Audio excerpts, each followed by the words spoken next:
You're tuning into Black and White Sports on YouTube. The no-holds-barred truth on sports. The main event starts now.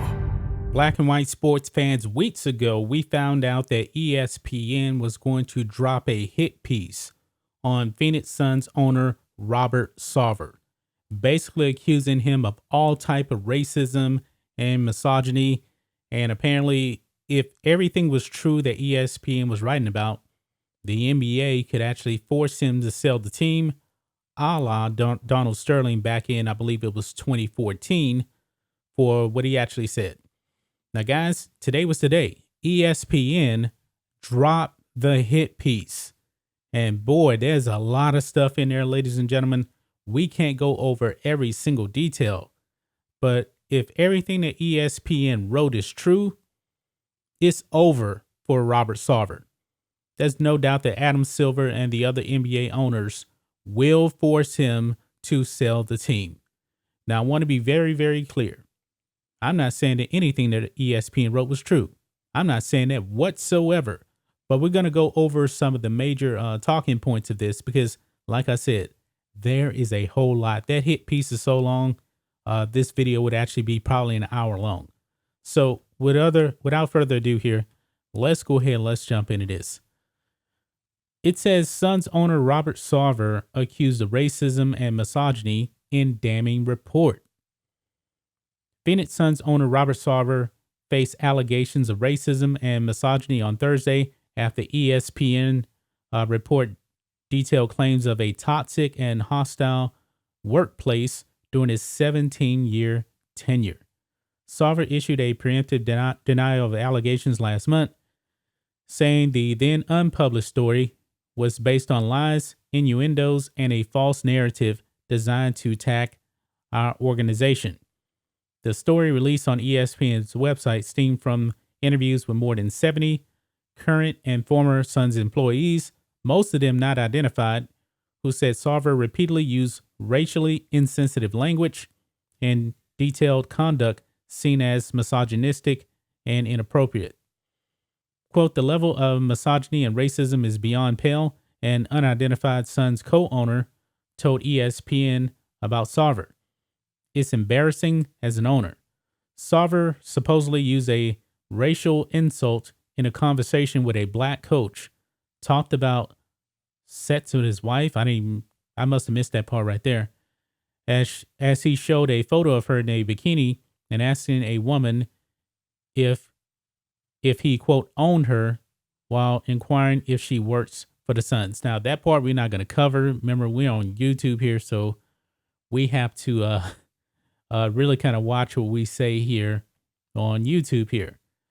But this is the actual hit piece here from ESPN themselves, and we're going to hit on some of the talking points of this article here. And it really kind of starts, I believe, all the way going back to at least 2004 when they were getting Steve Nash, all the way until recently, pretty much, really. So there's a whole bunch in here. This article is so long. We're not going to be able to cover everything in this video. Look at all of this, guys. This is just really, really long. It goes through each and every season, 2009 to 2010.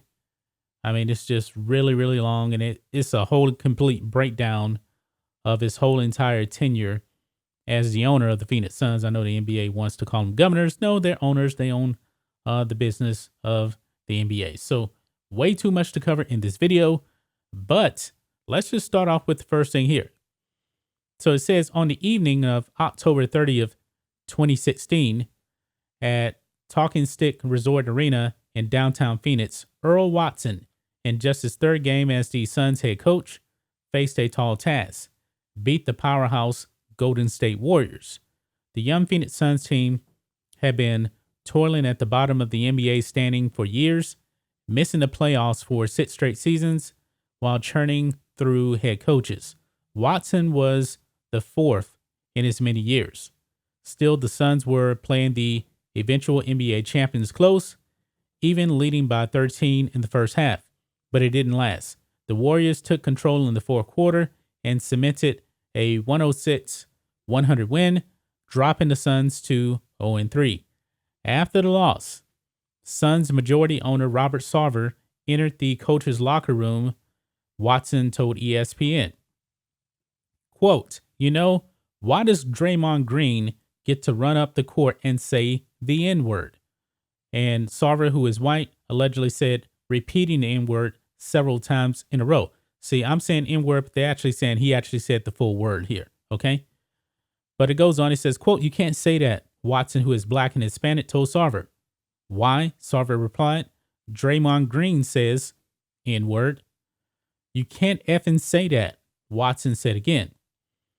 Now, the antidote offers a glimpse into the conduct that sources told ESPN. Sarver has often exhibited since buying the Suns in 2004. So just to kind of make everything kind of move along a little bit more, it goes on. It says, quote, the level of misogyny and racism is beyond the pale. One Suns co-owner said about Sarver, it's embarrassing as an owner. Said a former Suns basketball executive, there's literally nothing you can tell me about him from a misogynistic or race standpoint that would surprise me. Now, Sarver did come out and say that he never said any of this stuff, with the N-word or anything like that. But it does say here, Sarver did acknowledge using the N-word once many years ago. On one occasion, a player used the N-word. Now, it's a little bit different than what he's actually trying to say here, so just bear with me here. On one occasion, a player used the N-word to describe the importance of having each other's back, Sarver said through his attorneys. I responded by saying I wouldn't say the N-word. I would say that we're in the foxhole together. An assistant coach approached me a short time after and told me I shouldn't say the word, even if I were quoting someone else. I immediately apologized and haven't said it ever again. The N-word has never been a part of my vocabulary. So he said that he's saying it, but he just used it in a quote from another player there. Okay? So Sarver denied Watson's characterization of the incident. This is absolutely untrue. I remember the game and topic clearly. I, of course, never used the word myself. During this conversation, I said N-word without saying the full word. The word itself never crossed my lips. So Watson is saying that he said the full word, and Sarver himself is saying that he's just said N-word. Let me be crystal clear. I never once suggested on that night or ever that I should be able to say the N-word because a player or a black person uses it. Multiple current and former employees also told ESPN about conduct by other members of the Suns leadership team that they felt contributed to a toxic and sometimes hostile environment. While none said Sarver was involved in those incidents, many felt that Sarver's own conduct contributed to a culture that affected how some of the managers within the organization treated their employees. So, wow. So now you got a coach saying one thing and you got the owner saying a completely different thing here. So the white owner, Robert Sarver, saying the full M-word, the black coach saying that he actually said it. I mean, that's actually coming from the black coach there. Keep that in mind. So, wow. It says, in addition to Sarver, ESPN reached out to other Suns employees, including general manager James Jones, who issued a one-sentence statement. None of what's been said, I should say, describes the Robert Sarver I know, respect, and like. It just doesn't. Jason Riley, president and CEO of the Suns, defended Sarver. This story is completely outrageous and false. It doesn't represent at all the Robert Sarver I've worked alongside for 15 years. He's not racist and he's not a sexist. NBA spokesman Mike Bass said the league has not received a complaint of misconduct at the Suns organization through any of our processes, including our confidential workplace misconduct hotline or other correspondence. Now, that's pretty interesting right there. They have this and nobody's reported anything to the NBA about this. that really kind of makes me scratch my head a bit right here. But you have so many people, according to ESPN anyway, that are saying that it's a toxic work environment. Robert Sarver is constantly using the N-word left and right, but yet nobody's actually complained to the NBA about this. This just kind of makes me scratch my head. But I do believe this will put Adam Silver in kind of the hot seat, because there's people out there, the sports media, the woke sports media, they're going to expect him to force the team to be sold. Now, that doesn't actually come from Adam Silver himself. The other NBA owners would have to say, we don't want this guy in our league. And then Adam Silver would have to say, you know what? You're going to have to sell the team because the owners don't want you a part of the league anymore. That's pretty much what happened with Donald Sterling with the Clippers here. It says current and former Suns employees told ESPN that Sarver is known to say he is brutal to work for. He is brutal to work for, a line he has repeated over the years, even in job interviews. Sarver has told executives they are paid a lot of money to put up with his ass stuff. Quote, if the commissioner comes in and investigates to see what the F is going on in Phoenix, one current business operations employee told ESPN he would be appalled. Now, some of these people are just anonymous here. Keep that in mind. So take this with a grain of salt right here. Now, check this out. This is pretty interesting right here. The Suns were coming off a 29-53 season in 2004. And an early major decision for Sarver centered on signing the team's top free agent that summer, Steve Nash. A recruiting pitch was set for the start of free agency. Among Sarver and others, attendees included Nash's agent Bill Duffy and 2003 Rookie of the Year Amari Stoudemire, both of whom are black. 3 people in the room told ESPN that during the meeting, Sarver made a comment they felt was racially insensitive. They cannot recall specifics, but they said they felt like he too loosely used the term black guy during the conversation. Okay, racially insensitive, and you just say black guy. Need more detail on that one. Ultimately, the Suns got their target, but, quote, we signed Steve Nash despite Robert, said a basketball executive who was there. Sarver's lawyer told ESPN the anecdote was too vague and happened too long ago to address specifically, but they did note that nothing racially inappropriate was said and that 73% of NBA players in 2004 were black. Thus, those conversations certainly would have referenced black men. Sarver, they said, was integral to signing Nash. Now, here is another thing here also, okay? Check this out. It says at least a half dozen Sun staffers recounted to ESPN instances of Sarver hearing a story from a black player and then using the same language when retelling it, down to the uses of the N-word. You're like, whoa, Robert, you can't say that, said one former basketball executive. Another former Suns head coach said such instances were commonplace. And keep in mind, these people are anonymous right here that are telling this to ESPN. A black basketball operations staffer told ESPN he has heard Sarver say the N-word multiple times. Sarver once used the N-word when trying to explain to a staffer why he preferred hiring Lindsey Hunter over Dan Marley as head coach in 2013, according to a high-level executive who heard the remark.